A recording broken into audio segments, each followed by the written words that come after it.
Minha gente querida, muito boa noite, bem-vindos a todos. Vamos começar nossas leituras de hoje com o livro Agenda Cristã, um livro psicografado por Chico Xavier, com autoria de André Luiz. Aprenda com a natureza. O rio atinge os seus objetivos porque aprendeu a contornar obstáculos.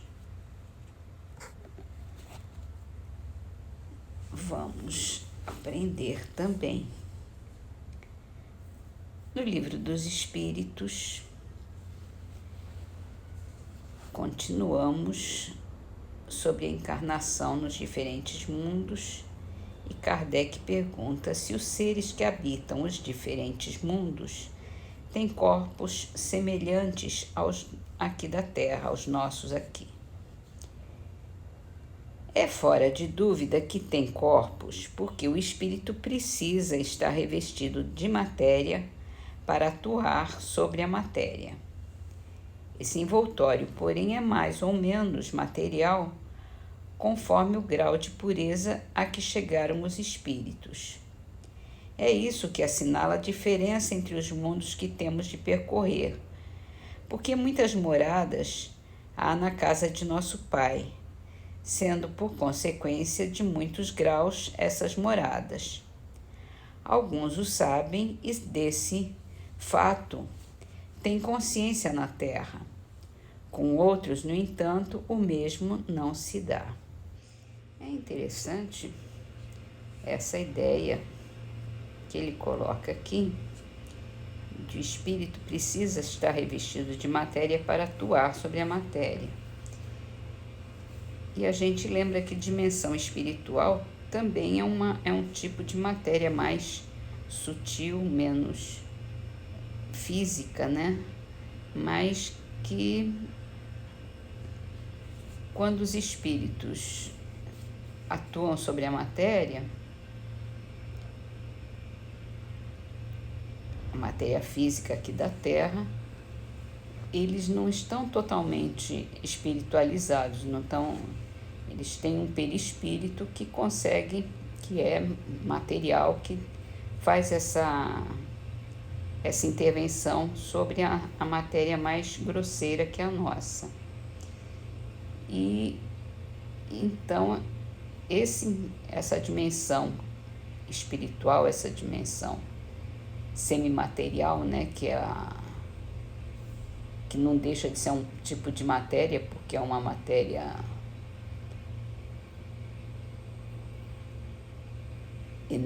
de energia,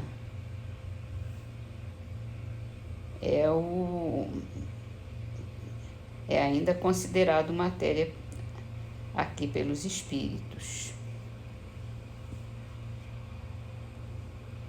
Então vamos passar para o livro que é o Espiritismo, também de Allan Kardec, continuando na nossa leitura sobre as noções elementares de espiritismo, falando sobre os médiuns.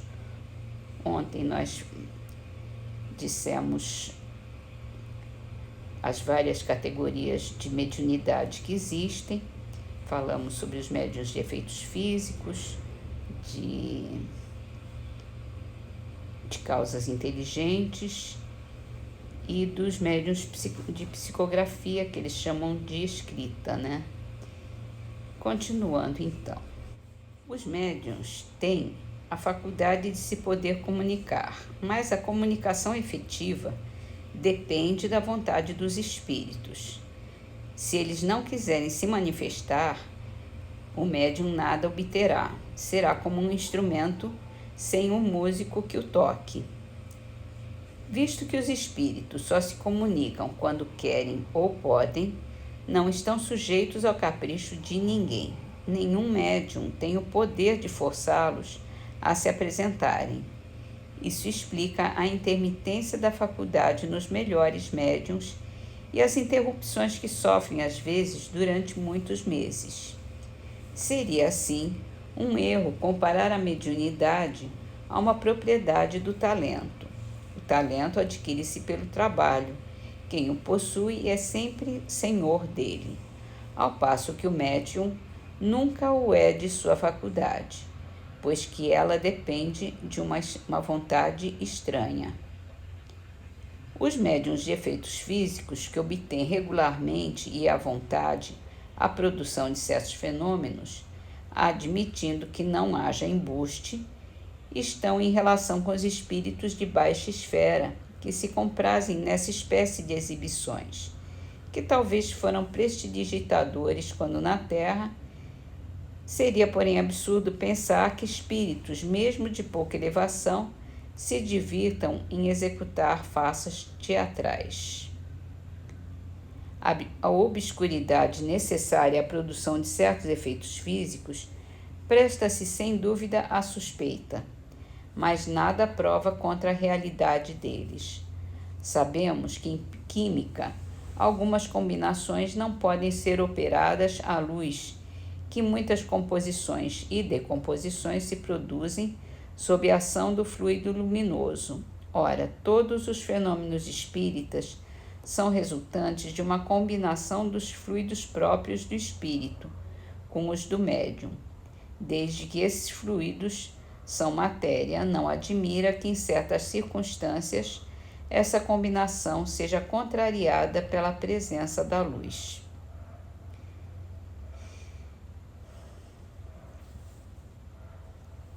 Agora, lendo isso, lendo esse trechinho aqui, eu tenho que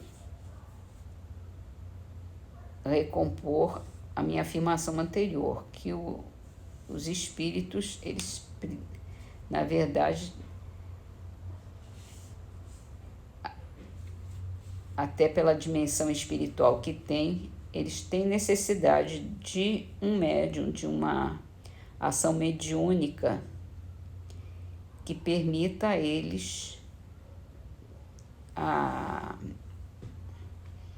ação sobre a matéria. Mas, mesmo assim, eu continuo dizendo que o mundo espiritual é, de certa forma, uma dimensão também do universo, né?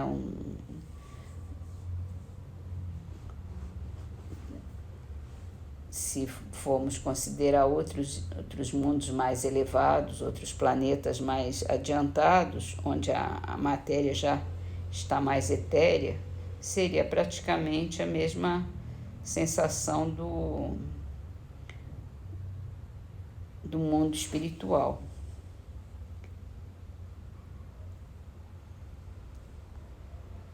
Abra-se para discussões.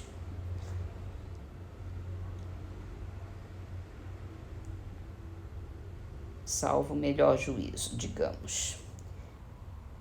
E assim vamos terminar as nossas leituras com o livro Perdão e Vida, e a frase é de André Luiz, psicografado por Chico Xavier. Conserve a certeza de que a base de toda e qualquer medicação espiritual para a saúde e reequilíbrio será sempre trabalhar.